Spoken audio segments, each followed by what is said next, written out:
¿Qué onda la banda? ¿Cómo andan? Hoy vamos a reaccionar a un video de por qué un equipo tan grande dejó de ser así. Un equipo donde jugaron jugadores que ganaron el Balón de Oro, como Kaká, Ronaldinho, donde tuvieron una defensa muy sólida, donde supieron competir la Champions sobradamente, donde año tras año dejaban alguna copa ganaban o dejaban algún margen de demostrar presencia en cada campeonato. Así que vamos a ello.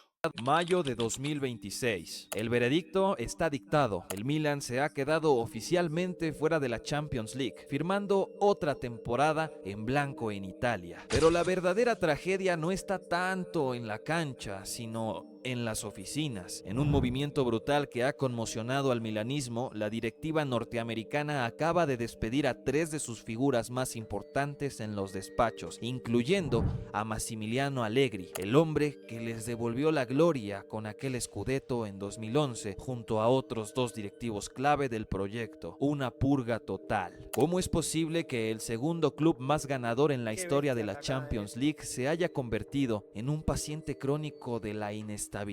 ¿Por qué cada vez que el Milan parece rozar la gloria, el propio club se encarga de dinamitar sus cimientos desde las oficinas? ¿Qué le pasó a aquel Milan del que me enamoré? Esta no es precisamente una mala racha, sino destructivo que lleva casi 2 décadas repitiéndose. Una maldición donde el dinero corporativo, los algoritmos y las crisis de identidad han domesticado al gigante de San Siro. Y precisamente hoy vamos a profundizar en la dolorosa transformación del Milan. La historia de cómo un gigante europeo fue obligado a cambiar su mística por un libro de contabilidad. Para entender la esquizofrenia deportiva que vive el Milan actual, un equipo capaz de ganar un Scudetto y luego arrastrarse a la Europa League, tenemos que viajar al momento exacto donde el castillo comenzó a derrumbarse. Año 2007. El Milan levanta su 7ª Champions League en Atenas, cobrándose la venganza contra el Liverpool. En el papel eran los reyes de Europa, en la realidad eran un gigante que daba comienzo a la deuda. El Milan de Silvio Berlusconi cometió el pecado capital del fútbol élite: estirar los ciclos gloriosos hasta el cansancio. En lugar de renovar la plantilla de forma progresiva, Es verdad, tenían en los momentos de cambio no sabían hacerlos. Gattuso ya estaba muy grande. Inzaghi ya necesitaba un cambio. Seedorf también. Maldini fue un jugador siempre muy regular. O sea, fue excelente. Fue un 8 o 9 puntos casi todos los partidos. Pero ya el último año se cayó a pique. directiva se aferró al romanticismo. Para 2008, el núcleo duro del equipo promediaba los No, no, no, no, no, no, no tiene sentido este maldito plantel.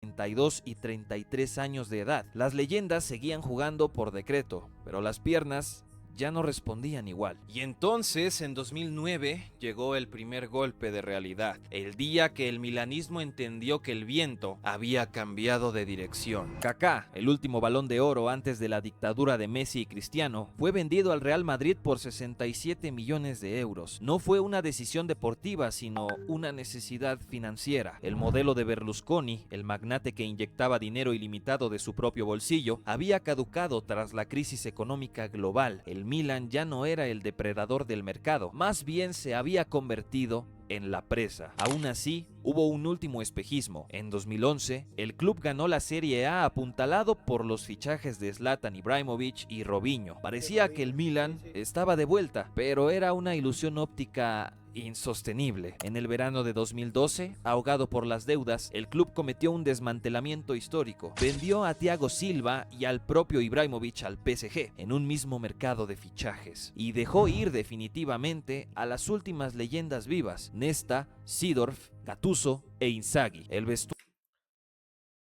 Aunque los jugadores estén rindiendo mal, no estén rindiendo, lo que es la columna vertebral del equipo no hay que cambiarla todo de una. Lo que es el central, el 5, el enganche y el 9, nunca hay que cambiarlos de una. Hay que empezar a mechar de a poco. de a uno, sacás al 5, sacás al 9, pero no podés sacar a toda la columna de una porque te desarma todo el plantel, te lo hace pedazos. Usuarios se quedó sin líderes, sin estrellas y sin dinero. 2 años después, en 2014, el Milan jugó su último partido de Champions League de esa era antes de desaparecer de ese mapa europeo por casi una década. El gigante había entrado oficialmente en coma. Lo que siguió a la diáspora de 2012 no fue solo una crisis de resultados, también fue una crisis de identidad absoluta. El Milan cayó en un pozo negro que los hinchas bautizaron con crueldad como la era Banter. El club más imponente del planeta se convirtió de la noche a la mañana en el meme de Europa. Perdió el estatus de élite, dejó de jugar la Champions y vio cómo la Juventus construía un monopolio absoluto en Italia mientras ellos aspiraban, con suerte, a clasificar a la Europa League. Y en su desesperación por encontrar la mística perdida, la directiva cometió un acto de cobardía institucional: utilizar a sus propias leyendas como escudos humanos. Pasaron por el banquillo Clarence Seedorf, Filippo Inzaghi y Gennaro Gattuso. Tipos que lo habían ganado todo como futbolistas fueron arrojados a los leones como entrenadores sin un proyecto deportivo real que los respaldara, solo para apagar las quejas de la grada con nostalgia barata. La trituradora del Milan no tuvo piedad, quemó a sus ídolos uno a uno para intentar tapar las goteras de un barco que se hundía. Y en los despachos el caos era aún mayor. En 2017, tras más de 30 años de mandato, Berlusconi vendió el club a un misterioso inversor chino, Jong Gong Lee, armando un total espejismo, ya que el Milan gastó más de 200 millones de euros en fichajes, incluyendo el polémico e histórico pase de Leonardo Bonucci desde la Juventus. Parecía el regreso del gigante, pero al final todo se trataba de sostenerse con alfileres. Jong Gong Lee no tenía dinero real, financió la compra con préstamos de alto riesgo de un fondo buitre norteamericano llamado Elliott Management. Son boludo, el Milan ¿qué es, boludo? Es Argentina, es el club de Argentina, boludo. Argentina está en deuda y pide plata a la FMI. Y estos vienen y le piden a Elliot, anda a cagar, boludo. Nada, es increíble. Solo un año después, ante el impago del propietario chino, el fondo Elliott tomó el control del club por la fuerza legal. El Milan estaba quebrado, sancionado por la UEFA violando el fair play financiero por las malas gestiones previas y expulsado de las competencias europeas en 2019. El equipo, que solía mirar apenas por encima del hombro al Real Madrid, ahora tocaba fondo en los tribunales financieros. Habían olvidado por completo quiénes eran. Para salir del pozo, el fondo Elliott tuvo que aplicar una terapia de choque puramente financiera. Se acabó el gastar dinero que no se tenía. El Milan cambió radicalmente su modelo de negocio hacia el Moneyball, un sistema basado en algoritmos de detección de talento para fichar jóvenes con alto potencial, bajo costo y valor de reventa. Bajo esta fórmula llegaron Theo Hernández, Rafael Leao, Fikayo Tomori y Mike Maignan. El modelo dio un rendimiento inmediato espectacular, pero necesitaba un pilar, un mentor que le enseñara a esos jóvenes cómo se carga con el peso de una camiseta tan gigante, y ese fue Zlatan Ibrahimovic. En mayo de 2022, contra todo pronóstico, el Milan volvió a levantar el Scudetto tras 11 años de sequía. Zlatan, casi sin poder caminar por las lesiones en sus rodillas, arrastró emocionalmente a un plantel de niños hasta la gloria. Parecía que la mística había regresado, pero el fútbol moderno no tiene memoria. El punto de entró el Zlatan al vestuario y dijo: muchachos, la actitud no se negocia. La concha de su madre, tiró a la mierda 2 sillas, 3 mesas y lo sacó campeones.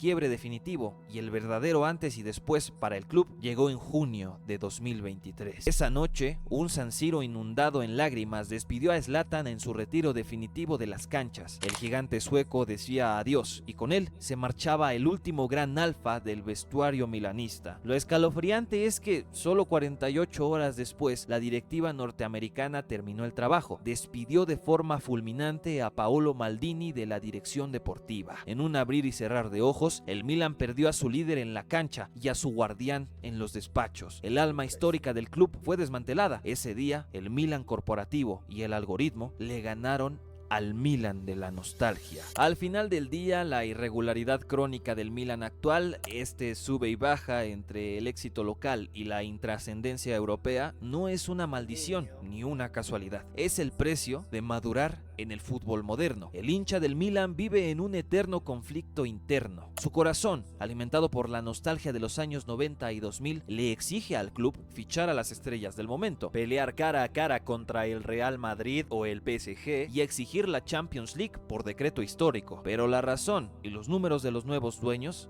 dicen otra cosa. La temporada 2025-2026 dejó una imagen difícil de procesar para cualquier milanista. El Milan fuera de la Champions y el cómo por delante en la clasificación. Y cuando digo cómo, no es una pregunta, es el equipo.